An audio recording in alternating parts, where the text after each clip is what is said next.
खासदार व्हायची इच्छा होती आणि म्हणूनच नाशिकमधून तयारी केली अशी स्पष्ट शब्दांमध्ये छगन भुजबळ यांनी कबुली दिलेली आहे। पक्षामध्ये सगळ्याच गोष्टी मनासारख्या होत नाही असंही त्यांनी म्हटलेलं आहे। मात्र हे म्हणतानाच आपण नाराज नाही असंही ते म्हणाले।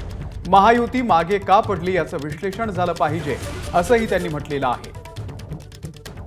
ऑर्गनायझर मधल्या लेखातल्या टीकेला देखील त्यांनी प्रत्युत्तर दिलंय।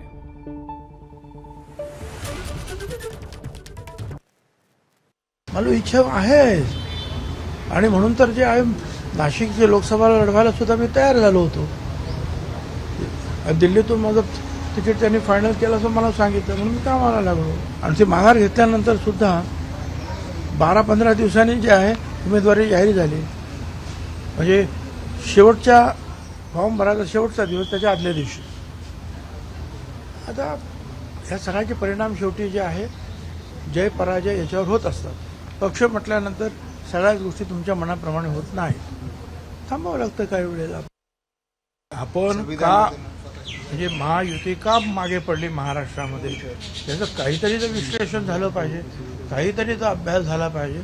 माझ्या दृष्टीने हा अभ्यास आहे। पण आता मीच काय म्हणतो, मुख्यमंत्री पण तेच म्हणायला लागले, बाकीचे सगळे जे नेते आहेत ते पण तेच म्हणायला लागले की आपण 400 पार म्हटल्यामुळे असं लोकांना वाटलं की संविधानामध्ये बदल करण्यासाठी असा प्रचार केला गेला आणि तो प्रचार लोकांच्या मनामध्ये बसला। त्याच्यामुळे दलित आणि आदिवासी समाज दूर गेले आणि मुस्लिम समाज तर दूर गेलेच होते। 48 सीटों में हमको कितनी सीटें दी गई? 4, और 4 में जो है 2 सीट जो है वो तो जो शिरूर जो है वो शिंदे साहब का आदमी उधरा के, और वो बाकी दूसरा क्या है वो परभनी, वो भी उन्होंने कहा कि एक धनगर समाज को देना चाहिए जानकर के। तो हमारे पहले में आए 2 सीट, एक रायगढ़, दूसरी बाराबंकी। एक जगह हम जीत गए, एक जगह हम हार गए। अब उससे कैसे आप बोल सकते हैं कि 48 सीटों पर परिणाम होगा? एबीपी माझा, उघडा डोळे बघा नीट।